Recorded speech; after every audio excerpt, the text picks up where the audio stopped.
So let's rejoin our election coverage with the country being split. It's a pretty close election, and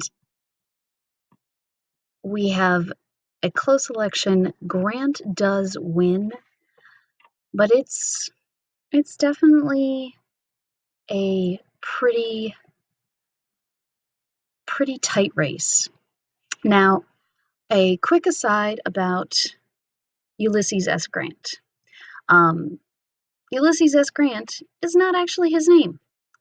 His real name is Hiram uh, Ulysses Grant, but he did not want to go by Hiram Ulysses Grant because if he wrote his name on things by his initials, that would make him General Hug, and nobody wants to take orders from General Hug. So he changed it and put an S, which stands for nothing, in there so that he could go by his middle name and dropped the Hiram. So just a fun, bizarre fact to give you some bizarre factoids about Grant. So General Hug wins. And let's talk about the basic rules of engagement. So the South was given some ultimatums. The ultimatum was, if you want to come back into the country, you gotta adopt the 14th Amendment. And it was broken up into 5 military districts. So you gotta adopt the 14th Amendment. You gotta prove that you're trying to become a part of the nation. And to do that, you got to show us that you're making some strides. So you've got to adopt the 14th Amendment, you got to ratify it. And this didn't go swimmingly. We've also have some, go back a second. We also have to deal with the fact that we have the 15th Amendment issue. Because essentially, we have a whole bunch of people that are really questioning, wait a minute, what does the 14th Amendment really do? What does it really say? What does it really give us? Well, a lot of people didn't completely believe that the 14th Amendment, giving one equal protection of citizenry, meant African American men, meant all men of adult age. And so, because this was debatable, because this was being questioned, because this was not completely universally accepted, we had to pass the 15th Amendment that clarified, yes, we mean all African American men are granted the right of citizenship, which means the right to vote, because they had been turned away repeatedly at their polling stations, at their local election booths, because they were told, no, you are misinformed, you misunderstood. And so this was a huge problem. So the other component of this is, so we've clarified this, all men can vote, right? Well,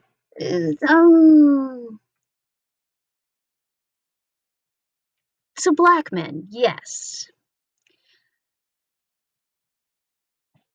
But the US is still wildly racist. And there are other racial groups in the US at this time. And we are not okay with other people. We have lots of other people that we just are not cool with. And there were plenty of people, both white and black, that were like, whoa, whoa, whoa, whoa, we did not say that Asians were people. Whoa, they freak us out. And so there was a huge pushback on any sort of extension of rights to the Chinese immigrant population at this time. So Asians were still barred from any rights of citizenship, even though for multiple generations they had lived and worked in the United States. They were still barred from any rights of citizenship, including voting. And then, of course, more than half of the population was still not even viewed as people, even though they were part of the abolitionist movement, and that is women. So many would have assumed with the 14th Amendment that they would have been included in this conversation.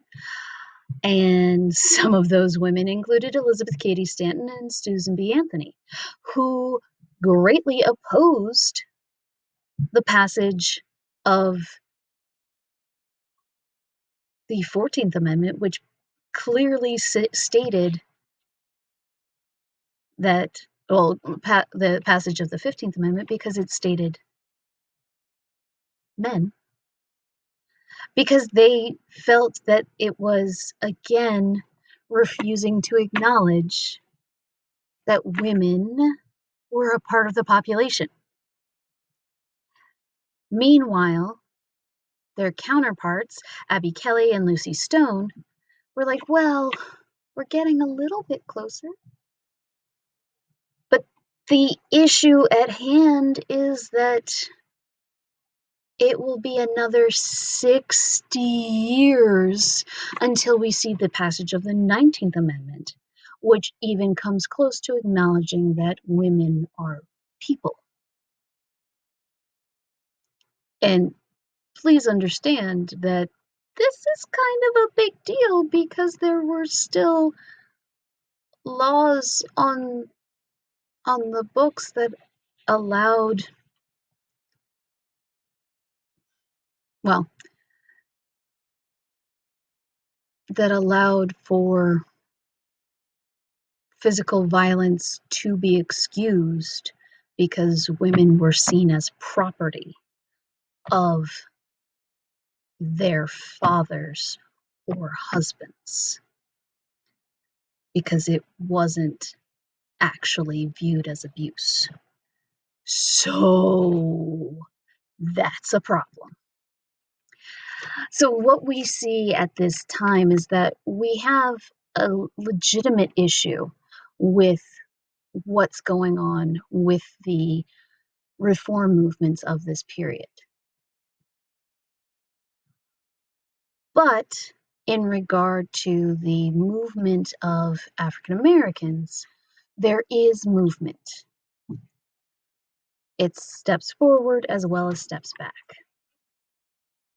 We do have what is seen as the toxin of freedom, the Black leadership of the radical republicanism taking shape. Essentially, Black office holders are coming to the forefront of the Republican Party, where essentially African Americans are taking hold of the Republican Party in the South, and they are taking up the mantle of what used to be an all-white party. And African Americans are now actively engaged in representing their own interests throughout much of the South. And what we see is a rise of African American participation in the South. So much so that African American office holding becomes amazingly robust throughout the South in the 1870s through the 1890s. Now, radical Reconstruction in terms of what is referred to as the carpetbaggers and scallywags. Essentially, a whole bunch of perspectives on individuals from the North is going to really color the perceptions of the Reconstruction movement. And that's where we'll pick up in just a moment.